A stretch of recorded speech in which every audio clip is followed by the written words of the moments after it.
This is how I made props for Spamalot, and if you haven't already, go check out my other videos. For part 5, we are continuing with the French Taunters helmets. The plan is to patch up the seams, and for that we are using a superglue and an accelerant. The accelerant is another great addition to the cosplayer's toolbox.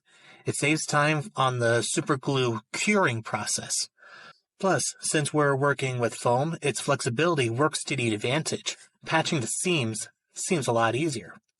After patching things up, we'll break out our rotary tool. What we're going for here is a uniform look.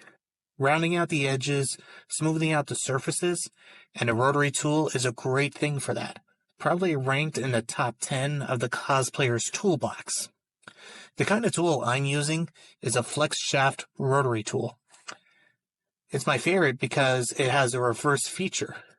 Most rotary tools like a Ryobi or a Dremel will spin in one direction, and because I'm left-handed, it makes things harder. A flexshaft rotary tool makes the dream come true. I'm also so glad I invested in coveralls. After sanding the shields in the last video, I didn't want to find foam dust in my pockets again. And all I had to do was whack off the dust and throw them in the dryer. And if you like this video, follow for part 6 because